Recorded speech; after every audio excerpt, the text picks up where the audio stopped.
Hello friends, आज की class में हम डिस्कस करेंगे UP DElEd 4th semester math का जो चैप्टर नंबर 1 और 2 है, यानी वर्ग, वर्गमूल और घन, घनमूल। ये जो क्लासेस होने वाली हैं ये हर दूसरे दिन आपको क्लासें मिलेंगी और एक दिन में हम एक चैप्टर को कंप्लीट कर लेंगे, क्योंकि अभी आपके एग्ज़ाम में लगभग 10 दिन हैं। तो हम क्या करेंगे कि इन 10 दिनों को बहुत अच्छे से यूटिलाइज करेंगे और देखना, अगर रेगुलर आप इन क्लासों को अटेंड करते हो तो आपके नंबर डेफिनेटली इंक्रीज होने वाले हैं, क्योंकि कॉन्सेप्ट सिखाने के बाद मैं आपको प्रैक्टिस में भी क्वेश्चन कराऊंगा। तो आइए शुरुआत करते हैं। जब वीडियो पसंद आए तो वीडियो को लाइक करना है और चैनल को भी सब्सक्राइब जरूर करना है। आइए शुरू करते हैं। जैसा कि चैप्टर का नाम यहाँ पर लिखा हुआ है वर्ग, वर्गमूल और घन, घनमूल, और इस तरफ लिखा संपूर्ण पाठ्यक्रम, यानी मैं आपको संपूर्ण पाठ्यक्रम पढ़ाऊंगा। लगभग 8 से 9 क्लास होंगी, लेकिन सब पूरा कवर हो जाएगा। उसकी एक क्लास नंबर क्या है दोस्तों? 1 है। तो सबसे पहले देखेंगे सर ये वर्ग क्या होता है। तो बात करें दोस्तों वर्ग की, तो जरा मेरी बातों को ध्यान से समझना। जैसे मैंने आपके सामने कहा कि कोई नंबर ए है, कोई नंबर क्या है दोस्तों? ए है। अगर मैं कहूँ यार इसी नंबर को आप इसी नंबर से मल्टीप्लाई करा दो तो ये क्या निकल कर आ जाता है? ये सर ए स्क्वायर निकल कर आ जाता है। तो ये जो स्क्वायर उस पर पावर 2 लगी हुई है, इसी को बोलते हैं वर्ग का सिंबल, यानी वर्ग। जैसे मैं आपसे पूछूं कि ए का वर्ग क्या होगा, तो आप ए के वर्ग को इस तरीके से रिप्रेजेंट कर सकते हो कि ए का वर्ग सर होगा ए की पावर 2। जैसे मैंने कहा कि 2 अगर मल्टीप्लाई मैं 2 से करा दूं तो आप कहोगे सर क्या आ जाएगा? 4 आ जाएगा। लेकिन क्या ये वर्ग के रूप में है? नहीं। तो मैं इसको कैसे लिख सकता हूं? मैं इसको लिख सकता हूं 2 की पावर कितनी? 2। इसका मतलब सर क्या हुआ कि ये जो लिखा हुआ है इसको बोलते हैं आधार। ये जो नीचे 2 लिखा हुआ है ये है आधार, और इसके ऊपर जो ये ब्रैकेट के ऊपर राइट हैंड कॉर्नर पे जो लिखा हुआ है इसको बोलते हैं घात। तो मैं आपसे पूछूं कि 2 गुणे 2 का मतलब क्या होता है, तो एक तो जवाब आएगा सर इसका मतलब होता है 4। लेकिन मैं कहूं यार 2 गुणे 2 को वर्ग के रूप में आपको लिखना है तो आप कहोगे सर 2 गुणे 2 का मतलब होता है 2 की पावर 2, यानी आधार को कितनी बार गुणा कर रहे हैं वही घात के रूप में लिख देते हैं। आधार को सर 1 और 1 2 बार गुणा कर रहे हैं, तो आधार हमारा था 2, 1 2 लिख लिया। कितनी बार गुणा कर रहे हैं? 2 बार, तो ये 2 बार हमने लिख दिया। तो वर्ग का बेसिक मतलब क्या होता है? वर्ग का मतलब होता है उसी संख्या का उसी संख्या से गुणा। उसी संख्या का अगर मैं उसी संख्या से गुणा करा दूंगा तो वो क्या आ जाएगा दोस्तों? उसका वर्ग आ जाएगा। और एग्जाम्पल के तौर पे ये आपका हो गया, यानी अगर मैं 2 का गुणा 2 से कराऊंगा तो 2 की घात 2 निकल कर आ जाएगा। ये तो घातांकी रूप हो गया। लेकिन 2 गुणे 2 करके जो 4 आता है ये आ गया इसका प्रोडक्ट, यानी 2 का वर्ग कितना होता है सर? 2 का वर्ग होता है 4। इतनी बेसिक बात आपको याद रखनी है कि वर्ग क्या होता है? वर्ग होता है किसी भी नंबर को यदि उसी नंबर से मल्टीप्लाई करा दे तो उसका मतलब उसका वर्ग रिजल्ट निकल कर आ जाएगा। डन है इतनी बात? आओ आगे बढ़ते हैं। सर वर्ग तो आपने बता दिया, अब जरा हमें ये बताइए कि ये वर्गमूल क्या होता है। हमने कहा भाई देखो, अगर मैं आपसे कहता हूँ वर्गमूल, तो वर्गमूल किसी भी संख्या का अगर अपने को क्या निकालना है? वर्गमूल। तो वर्गमूल निकालने की हमारे पास 2 विधियाँ होती हैं सर। कौन कौन सी विधि होती है? एक होती है अभाज्य गुणनखंड विधि। कौन सी होती है? एक होती है अभाज्य गुणनखंड विधि, और दूसरी विधि कौन सी होती है सर? डिवाइड फैक्टर, यानी कि भाग विधि। अब मैं आपको बताऊं, डायरेक्ट क्वेश्चन ऐसे पेपर में पूछा गया है कि किसी भी संख्या का अगर वर्गमूल निकाला जाए तो हम कितने तरीकों से निकाल सकते हैं? तो सर 2 तरीकों से निकाल सकते हैं। एक तो गुणनखंड विधि और दूसरी भाग विधि। अब गुणनखंड विधि कौन सी है जरा इसको समझते हैं। जैसे मैंने इसके आगे एक संख्या और भी लिख लो, अभाज्य। क्या लिखोगे? अभाज्य। अभी मैं बताऊंगा अभाज्य का मतलब क्या होता है। अब अभाज्य गुणनखंड विधि कौन सी है सर? देखो मैंने आपके सामने कहा कि यार 16 का हमें क्या निकालना है? वर्गमूल निकालना है, वो भी अभाज्य गुणनखंड विधि से। तो 16 के क्या करेंगे हम? अभाज्य गुणनखंड करेंगे। अब जरा मेरी बातों को समझना, ये अभाज्य संख्याएं कौन सी संख्याएं होती हैं? पेपर में क्वेश्चन यहाँ से भी पूछा जाता है कि बताइए सबसे छोटी अभाज्य संख्या क्या है? ऑप्शन में देगा 1, 2, 3 और 4। तो आपको याद रखना है सबसे छोटी अभाज्य संख्या क्या होती है? 2 होती है।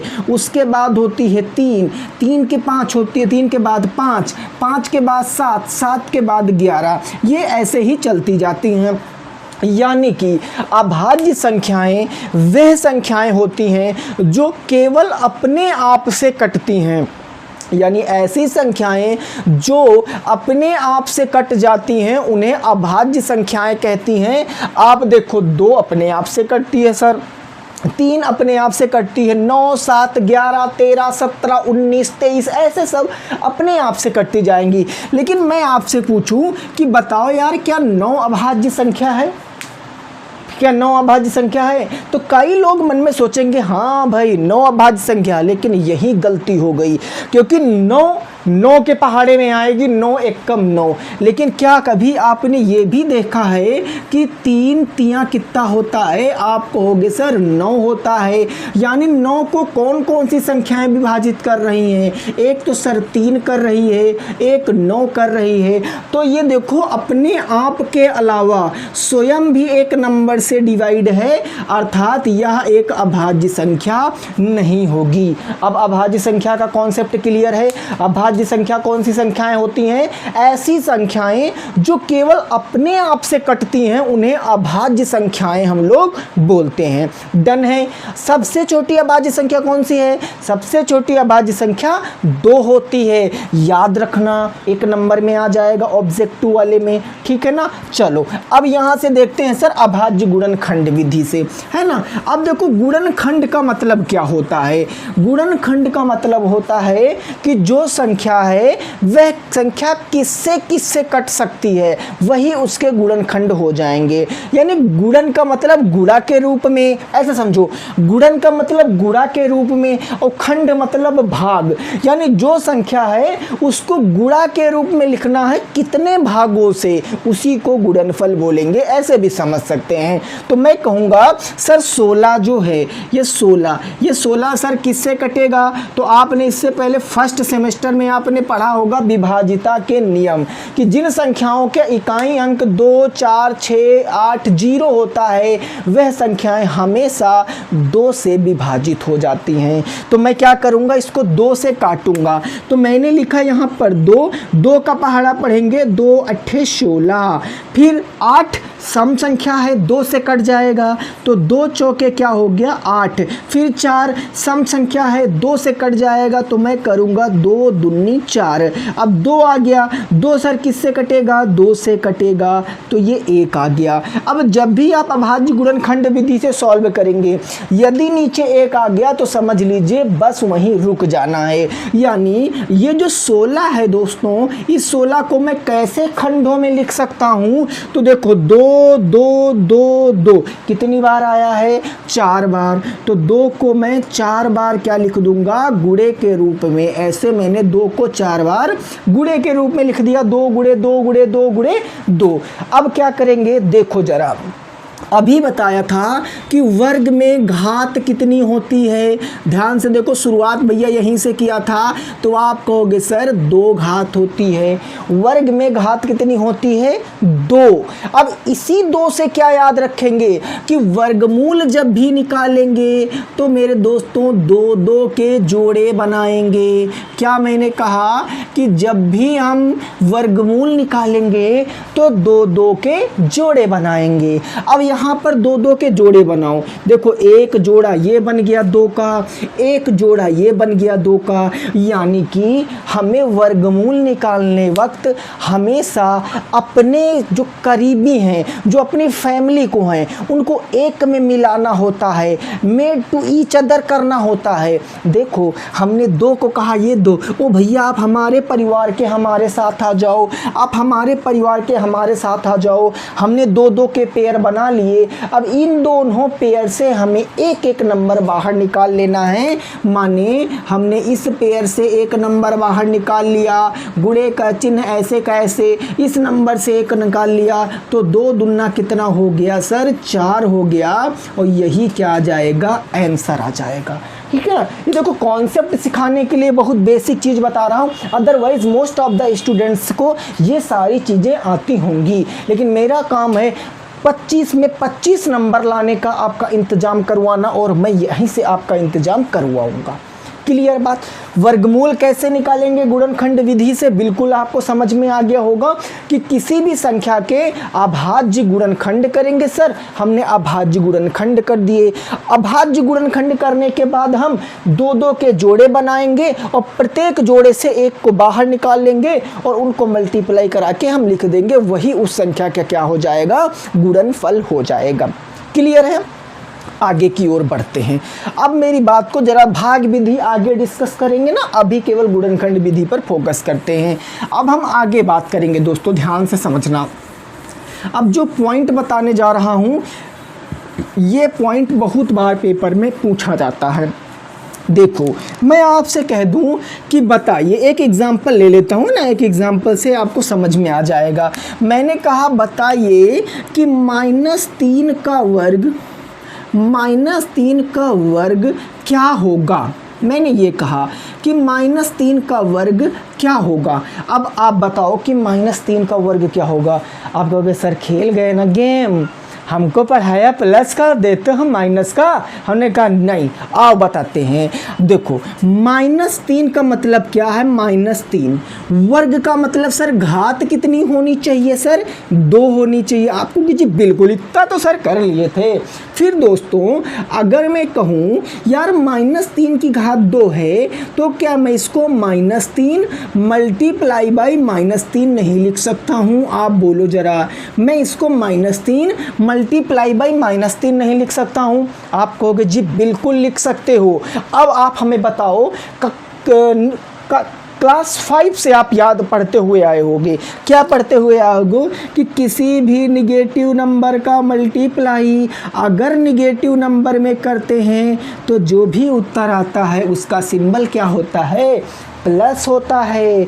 अब देखो जरा, मैंने कहा यार 3 गुणे 3 क्या होगा? 9 होगा। माइनस माइनस का गुणा प्लस होगा। क्या सर यहाँ प्लस लगाएं? बोलो, क्या सर प्लस लगाएं? आपको भी सर नहीं, प्लस नहीं लगाना है, क्योंकि यहाँ कोई सिंबल नहीं होता, वहाँ प्लस अपने आप आ जाता है। तो 9 क्या आएगा? आंसर आएगा।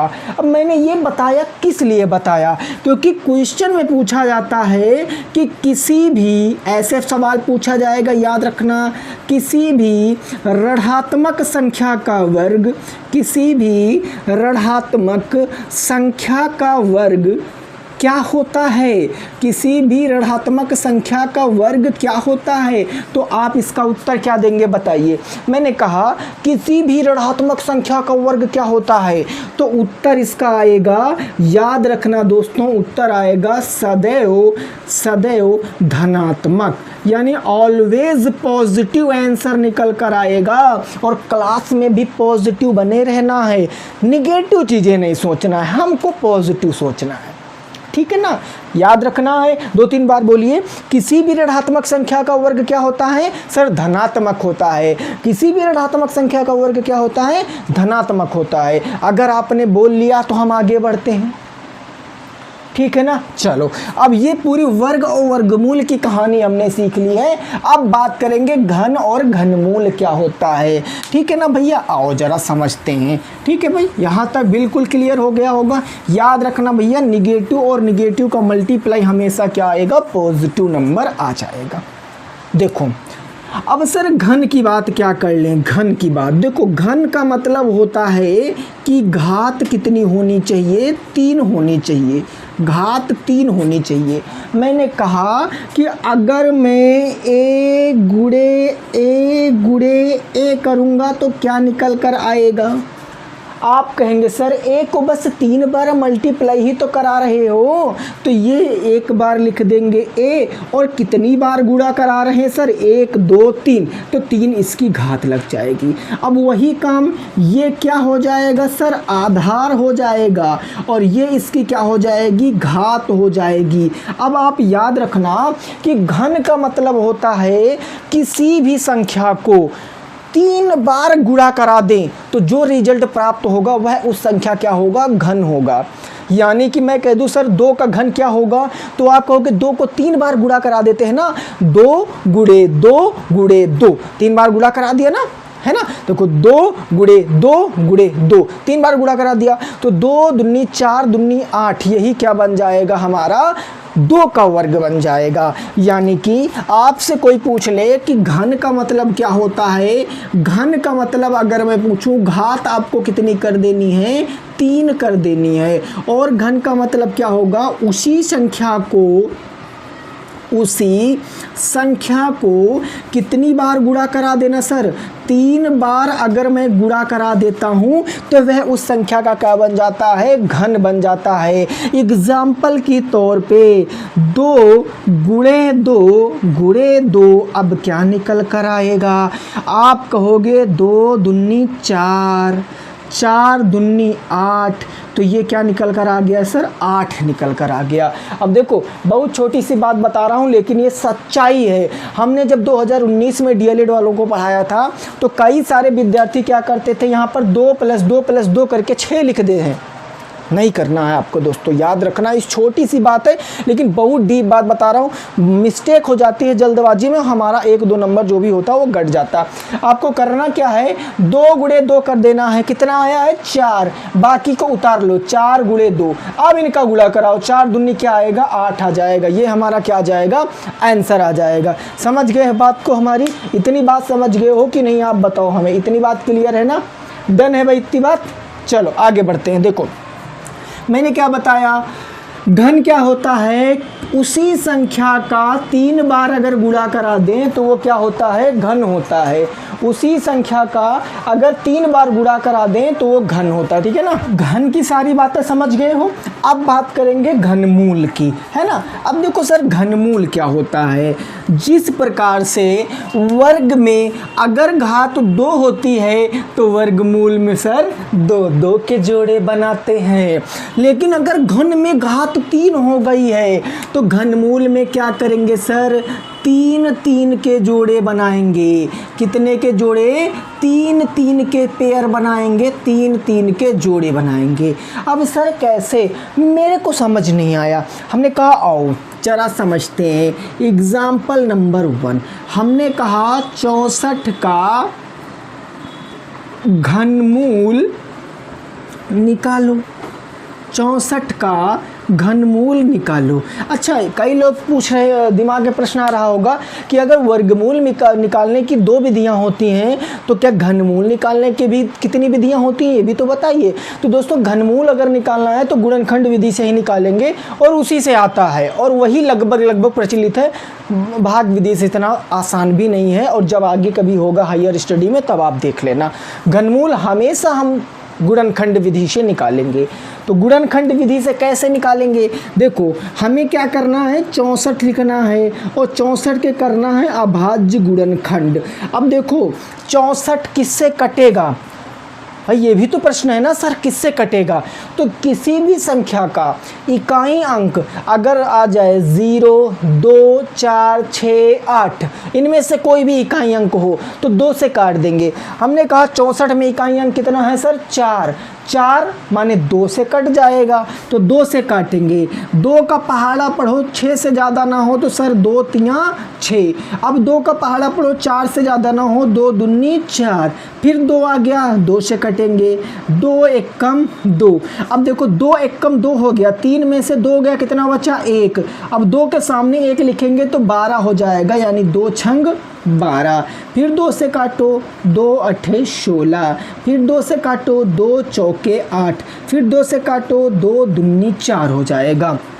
फिर 2 से काट दो सर, 2 एकम 2 हो जाएगा। यानी मेरे दोस्तों मैं 64 को क्या लिख सकता हूँ, 2 कितनी बार आया, 1 2 3 4 5 6, यानी 2 बार, 6 बार गुणा करा दो, 2 3 4 5 और 6 बार हमने गुणा करा दिया। यानी ये 64 के क्या हैं, ये जो लिखे हुए हैं ये हैं 64 के अभाज्य गुणनखंड मेरे दोस्तों। ये 64 के क्या आ गए, ये 64 के अभाज्य गुणनखंड हैं। हमने सर अभाज्य गुणनखंड कर दिए हैं। अब मेरे को वर्गमूल घनमूल निकालना है, तो घनमूल निकालने के लिए कितने कितने के जोड़े बनाते हैं, 3 3 के जोड़े बनाते हैं। आइए बना लेते हैं। ऐसे किया और यूं यूं करके मैंने 3 का जोड़ा बना दिया, है ना। फिर आगे बढ़ा, फिर मैं ऐसे करके 3 3 का जोड़ा बना देता हूँ। प्रत्येक जोड़े से एक एक ले लो, जिस प्रकार आप वर्गमूल से ले रहे थे। तो इनका गुणा कराओगे कितना आएगा बताइए, 4 आ जाएगा। यानी कि 64 का घनमूल क्या होगा सर, 4 होगा। क्लियर है, बात समझ में आ गई। और 4 का घन कितना होगा, तो 4 का घन क्या होगा, 64 होगा। क्या इतनी बात समझ में आ गई है। अभी मैंने आपको कुछ नहीं पढ़ाया दोस्तों, अभी मैंने आपको केवल पढ़ाया वर्ग क्या होता है, वर्ग कैसे निकालते हैं, वर्गमूल क्या होता है, वर्गमूल को कैसे निकालते हैं, घन क्या होता है कैसे निकालेंगे, और घनमूल क्या है उसको कैसे निकालेंगे। इन बातों को डिस्कस करने के बाद अब हम पहुंच चुके हैं अपने आगे के कॉन्सेप्ट की तरफ। ठीक है, अब अपने आगे के कॉन्सेप्ट सीखेंगे। यहाँ तक आपकी बिल्कुल समझ में अगर आया है तो आगे की सारी बातें हमें समझना ही पड़ेगा, है ना। देखो जरा ध्यान से समझते हैं, मेरी बात को ध्यान से समझना। मैंने आपसे क्या कहा दोस्तों, मैंने आपसे कहा कि यदि किसी भी संख्या के ऊपर अगर ऐसा चिन्ह लगा हुआ है और इसके सामने कोई नंबर सपोज दैट ए लिखा है, और इसका मतलब हमें क्या कहा दिया कि को हल करो। मान लिया ये सवाल है और हमसे कह दिया कि इसको क्या करना है, हल करना है। अब कई लोग समझ नहीं पाते हैं सर ये चिन्ह कौन सा है, ये जो ऐसे बना चोंच जैसा चिन्ह किस चीज़ का है। तो दोस्तों इस सवाल का बेसिकली मतलब क्या है, यहाँ कोई संख्या नहीं लिखी है, देखो कोई संख्या नहीं लिखी ना, माने इस सवाल को आप ऐसे ना समझ पाओ तो ऐसे समझ लो। इस सवाल का मतलब क्या कह रहा है कि केवल हमें वर्गमूल निकालना है, हमें क्या निकालना है, वर्गमूल निकालना है। या मैं आपसे कह दूं कि वर्गमूल का चिन्ह कौन सा होता है, वर्गमूल का सिंबल कौन सा होता है, तो आप कहोगे सर जो ऐसे करके बनता है ये वर्गमूल का क्या होता है, सिंबल होता है, चिन्ह होता है। यानी मैंने आपसे कहा कि अगर रूट 81, ये मैंने कहा 81 लिख दिया है, अगर मैं कहूँ इसको हल करना है तो मतलब हमें क्या निकालना है, इसका वर्गमूल निकालना है। सिंपल सी बात है, जो कि आंसर 9 आता है। ठीक है ना।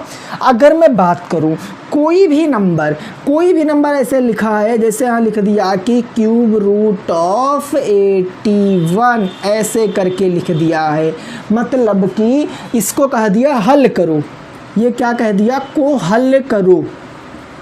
अब आप क्या करोगे सर, आप हमें नहीं सर आप ही बताएंगे। अब इसका मतलब क्या है, इसका मतलब दोस्तों कुछ नहीं है, यहाँ कुछ नहीं था तो क्या निकालते थे सर, वर्गमूल। लेकिन यहाँ कितना लिख दिया, 3 लिख दिया। जब 3 लिख दिया तो मतलब इसको क्या निकालना है, केवल हमें इसका घनमूल निकालना है। केवल क्या निकालना है, घनमूल निकालना है। याद देखो, चिन्ह याद रखना। कभी कभी एक क्वेश्चन तो ऐसे आएगा जिसमें कुछ नहीं कहेगा, सिंपल चिन्ह की बात करेगा। तो अगर रूट वाले चिन्ह की चोंच में 3 लिख दिया तो वो घनमूल का चिन्ह हो गया, और रूट वाली चोंच में कुछ नहीं लिखा तो वो वर्गमूल का चिन्ह हो जाएगा। बात समझ में आ गई है कि नहीं आई है? बोलो। यानी कि ये सर चिन्ह किसका है? तो ये सर चिन्ह जो है वो घनमूल का है। बोलो, समझ आई बात कि नहीं? अब मैं क्लियर बात आपको एक बता दूं, कई विद्यार्थी हो सकता है मन में ऐसा सोचते हो कि ये सब हमें आता है, पता नहीं भैया आप क्या पढ़ा रहे हो। लेकिन देखो, कई लोगों को नहीं आता होगा और आपको आगे चल के क्या करना है, बच्चों को पढ़ाना है ना। तो जब तक आपको सारी जानकारी नहीं होगी तो आप बच्चों को डिलीवर नहीं कर सकते हो। आप चाइल्ड हेल्थ पढ़ते हो, सीडीपी पढ़ते हो, बाल मनोविज्ञान जिसको बोलते हो, वो सब चीज़ें पढ़ते हो, तो उसमें क्या है, बच्चों को आप किस प्रकार से सारी चीज़ें सिखा सकते हो, वो चीज़ें आपको यहाँ पर क्या है, याद रखना। इसीलिए मैं आपको हर एक चीज़ को बताते हैं। तो टाइम बिल्कुल वेस्ट नहीं करूँगा, आगे की ओर बढ़ेंगे, ठीक है ना। यहाँ तक बातें क्लियर समझ में आ गई होंगी, है ना। चलो अब सर आगे बढ़ते हैं। अब आगे बढ़ेंगे और आगे क्या होता है उन सारी बातों को समझेंगे। सबसे पहले तो आपको क्या करना है सर, 10 तक वर्ग याद कर लो। दोस्तों मैं आपसे कहूँगा 10 तक वर्ग आप ज़रूर याद कर लो। तो 1 का वर्ग कितना होता है, देखो सबको याद होंगे लेकिन फिर भी मैं लिख देता हूँ। 1 का वर्ग होता है 1। मैं कह दूँ 2 का वर्ग क्या होता है, तो आप कहोगे सर 4 होता है। मैंने कहा 3 का वर्ग कितना होता है, तो आप कहोगे 9 होता है। मैंने कहा 4 का वर्ग क्या होता है, 16 होता है। मैंने कहा सर बता दीजिए 5 का वर्ग कितना होता है, 25 होता है। फिर मैंने आपसे कहा बता दीजिए 6 का वर्ग कितना होता है, आप कहोगे 36 होता है। 7 का वर्ग कितना होता है, तो आप बताओगे 49 होता है। 8 का वर्ग कितना होता है, तो आप बताओगे सर 64 होता है। 9 का वर्ग पूछूंगा कितना होता है, तो आप बताओगे 81 होता है। और 10 का वर्ग मैं आपसे पूछूंगा कितना होता है, 100 होता है। ठीक है। इसके साथ साथ कुछ ऐसे वर्ग याद रखने हैं जो कभी ना कभी एग्जाम में पूछ लिए जाते हैं, वो आपकी सवाल में ही पूछ लिया जाएगा। जैसे 11 का वर्ग क्या बनेगा सर, 121 बनेगा, ये याद रखना है। 13 का वर्ग कितना बनेगा सर, 169 बनेगा। 15 का वर्ग सर कितना बनता है, 225 बनता है, ठीक है ना। उसके बाद 17 का वर्ग कितना बनता है, तो सर 289 बनता है। उसके बाद मैं कह दूँ 21 का वर्ग कितना होता है, तो 441 होता है। ऐसे मैं कह दूँ आपके सामने 23 का वर्ग कितना होता है, तो 529 होता है। ये वर्ग आपको याद रखने हैं। मैंने क्यों कहा याद रखने, इसके पीछे का थोड़ा सा लॉजिक समझ लेते। देखो सवाल 121 आ जाएगा जब कभी भाग विधि में, तो 121 आपको लगेगा सर ये तो क्या कटता नहीं किसी से ना, तो 121 के लिए सीधा हो 121 आया है, वो तो 11 का वर्ग है, माने 11 गिरहियम कितना हो जाएगा, 121 हो जाएगा। फिर कभी कभी आ जाएगा 169, ये 13 से ही कटेगा क्योंकि 13 अभाज्य संख्या है। अब यार 13 दिमाग में हो 13 13 13 ऐसे से करोगे, 13 किससे कटेगा, तो याद अगर है कि 13 का वर्ग 169 होता है, यानी 169 का मतलब 13 तेरहियम कितना होता है, 169 होता है। बिल्कुल ऐसे ही याद कर। ये सारी चीज़ें अगर आपको पता है ना, तो आप यो सवाल निकाल दोगे इस चैप्टर की। याद रखना जो भी 1 2 5 10 जो सवाल आएंगे आप ऐसे हवा में उड़ा दोगे। क्लियर है ना, बोलो कोई दिक्कत नहीं यहाँ तक। तो ये वर्ग का स्क्रीनशॉट आप ले सकते हो। 10 तक तो याद ही होंगे, ये आपको और याद कर लेने हैं। चलो अब घन की बात करते हैं। 10 तक घन आप याद कर लो, है ना, 10 तक घन याद कर लो, फिर हम आगे की ओर मूव करेंगे। जैसे मैंने कहा सर 1 का घन कितना होता है, तो 1 होता है। 2 का घन कितना होता है, तो 8 होता है। 3 का घन कितना होता है, तो सर 27 होता है। 4 का घन कितना होता है, तो 64 होता है। 4 चौके 16 चौके 64। 5 का घन कितना होता है, 125। 5 पंजे 25 पंचे 125 होता है। 6 का वर्ग कितना होता है, 6 4 36 छक्का 216 होता है। 7 का घन कितना होता है, 7 7 49 7 343 होता है। 8 का वर्ग कितना होता है, भी 8 का घन कितना होता है, 8 8 64 8 512 होता है। 9 का घन कितना होता है, 9 9 81 9 729 होता है। Oh my God. 10 का वर्ग कितना होता है, 10 दहम 100 दहम कितना होता है, 1000 होता है। लगे हाथ याद रखो। 11 का घन कितना होता है, 1 3 3 1 1331 हो जाएगा। 12 का 17 28 हो जाएगा, ऐसे करके आप याद कर सकते हो। तो हमने आपको जो बताया है उसके अलावा सवाल में कुछ यूज़ ही नहीं होगा। अभी जब मैं आपको सवाल कराऊंगा ना तो आप कहोगे सर जो बता दिया यही सब तो सवाल में है, इसके अलावा कोई ऐसा नंबर ही नहीं जो कट ही नहीं रहा हो। मैं कहूँगा हाँ दोस्तों, क्योंकि यही सारी चीज़ों से ही तो मिलकर सारे सवाल बने हैं ना, कोई सवाल अलग का लॉजिक नहीं है, सब यही है सवाल में। तो ये आपको याद कर लेने हैं, फटाफट स्क्रीनशॉट लीजिए, फिर आगे की ओर मूव करेंगे और अब वर्गमूल को भाग विधि से कैसे निकालेंगे उसको भी हम डिस्कस कर लेते हैं। क्लियर है? चलो यहाँ तक क्लियर है, यानी इस चैप्टर का आपने 50% बेसिक सीख लिया है। अब थोड़ी देर बेसिक और बताएंगे, फिर हम क्वेश्चनों की ओर बढ़ेंगे, है ना भाई। देखो अब मैं बात करूँगा, हेडिंग आपके सामने रहेगी कि भाग विधि से वर्गमूल निकालना। वर्गमूल निकालो, भाग विधि से वर्गमूल क्या करना है, निकालना है। और ये विधि कब इम्पोर्टेंट हो जाती है? ये विधि इम्पोर्टेंट हो जाती है दशमलव वाले संख्याओं के लिए।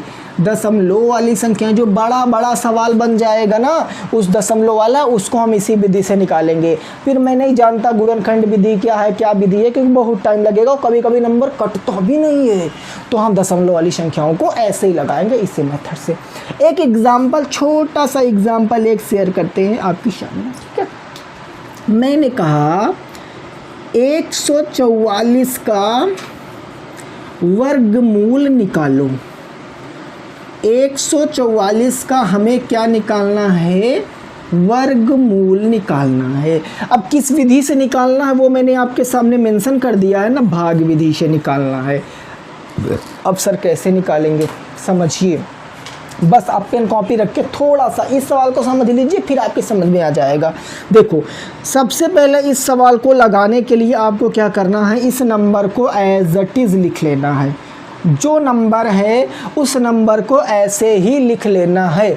अब भाग विधि से किसी भी सवाल के वर्गमूल को अगर आप भाग विधि से निकाल रहे हैं तो आपको पहला पॉइंट क्या याद रखना है, कि आपको पहला पॉइंट याद रखना है कि जो जोड़े बनेंगे, जोड़े पीछे से बनेंगे। जोड़े हमें कहाँ से बनाने हैं, पीछे से बनाने हैं, है ना। अब जोड़े का मतलब सर कोई एक सिंगल तो हो नहीं सकता है, जैसे एलोन मतलब क्या होता है, अकेला, और बोथ मतलब क्या होता है, दो लोग। तो हमें क्या करना है, जोड़े बनाना है, सिंगल नहीं रखना है, जोड़े बनाना है, वो भी कहाँ से सर, पीछे से। अब देखो, अब कहोगे सर इसमें आगे पीछे क्या हो सकता है, मैं कहूँ मैं ऐसे खड़ा हुआ हूँ तो मेरे पीछे कहाँ, इधर आएगा ना पीछे, लेकिन मैं ऐसे खड़ा हूँ तो मेरे पीछे इस तरफ नंबर आएगा। तो इस तरफ से देखो पीछे क्या है सर, आप कहोगे 44 है, तो पहला जोड़ा 44 का बन जाएगा। तो सर ये मेरा पहला जोड़ा बन गया 44 का। क्लियर? और सर एक बचा इसका जोड़ा नहीं बन रहा, तो सर क्या करें आप बताइए जरा।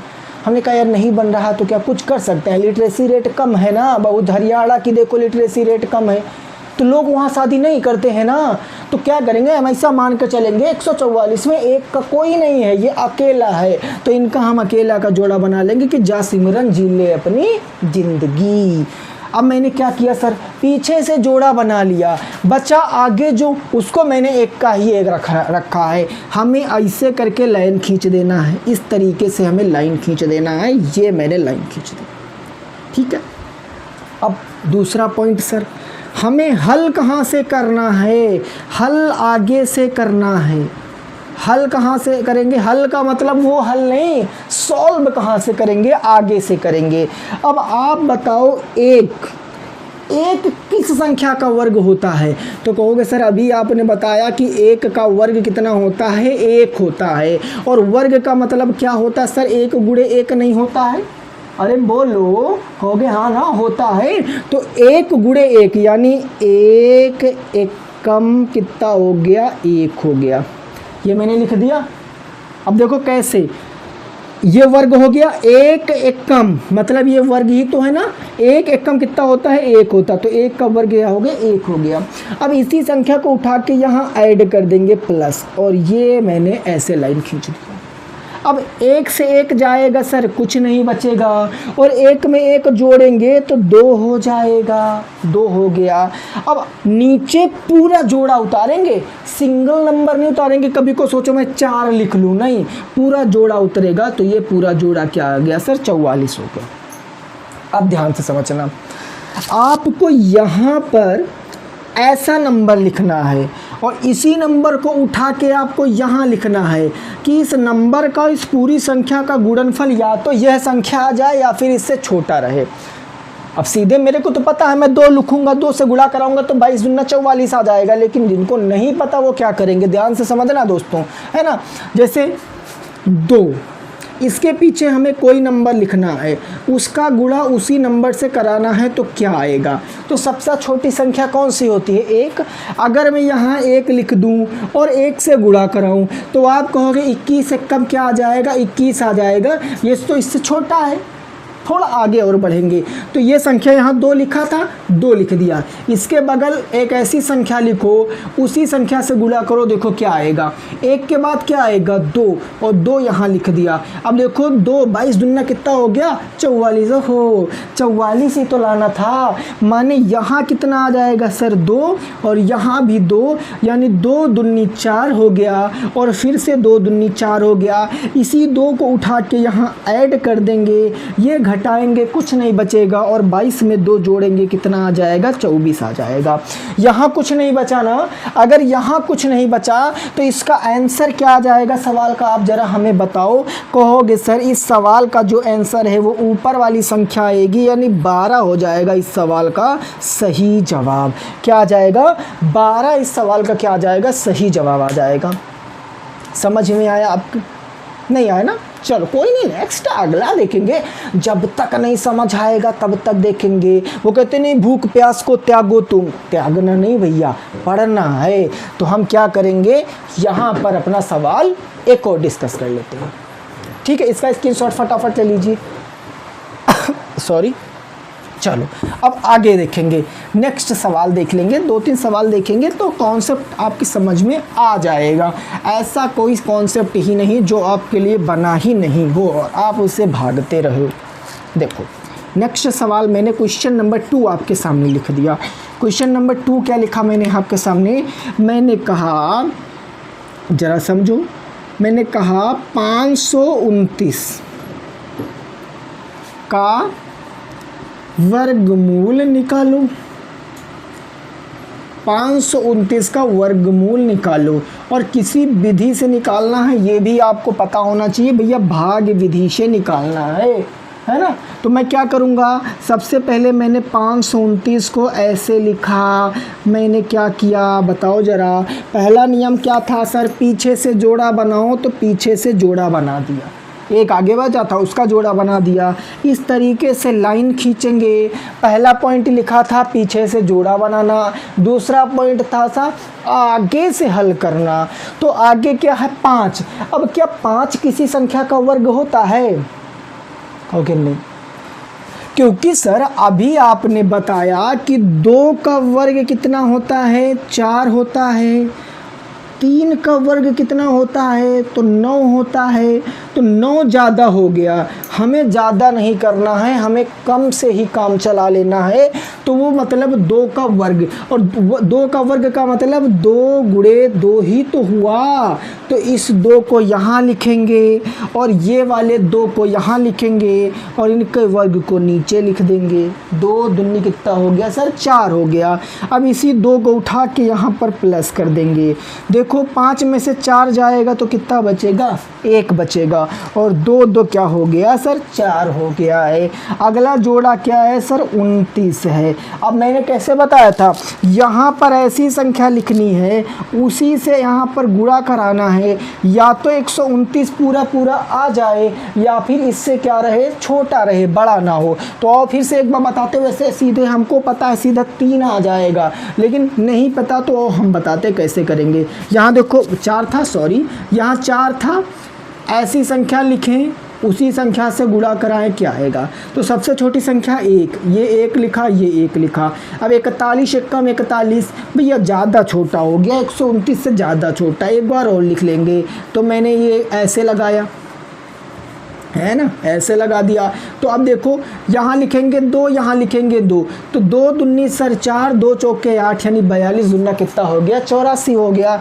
ऐसे करके तीसरा नंबर लिखेंगे, ये ऐसे मैंने 3 यहाँ लिख दिया और 3 से ही मैंने गुणा करा दिया। अब देखो क्या आएगा, 3 तियाँ 9 और 4 तियाँ 12, पूरा 129 आ गया। माने डिब्बा में क्या आएगा, 3 और 3, तो यहाँ भी 3 लिख दिया, यहाँ भी 3 लिख दिया और यहाँ क्या आ जाएगा सर, 129 आ जाएगा। अब इसी जो 3 को लिखे हो यहाँ 3 को ऐड कर दो, 43 में 3 जोड़ेंगे 46, ये कुछ नहीं गया। तो आंसर मेरा क्या आ जाएगा, आप बोलो ज़रा, 23 आंसर आ जाएगा। कितना आ जाएगा दोस्तों, 23 आंसर आ जाएगा। बोलो क्या समझ में आई बात कि नहीं आई है? क्या ये बात आपकी समझ में आई है कि नहीं आई है, आप एक बार हमें क्लियर बता दो। तो ये जितना भी बेसिक था ये मैंने आपको बता दिया है। आई होप आपको ये चीज़ समझ में आई होगी। बोलो समझ में आई है कि नहीं आई, एक बार आप बोलो ज़रा कमेंट में। मैंने जितना बेसिक था वो बता दिया। कल इस पर टोटल जितना क्वेश्चन अभी तक प्रीवियस ईयर आया हुआ है, जितना क्वेश्चन बन सकेगा हमसे, जो एक्सपेक्टेड क्वेश्चन होंगे वो सारे क्वेश्चनों को कल की क्लास में हम ख़त्म करा देंगे, जो भी 35 से 40 मिनट में। ये मत समझना 35 से 40 मिनट में हवा की तरह सवाल उड़ाएंगे, नहीं, अच्छे से आपको समझाएंगे और आपकी समझ में भी आएगा।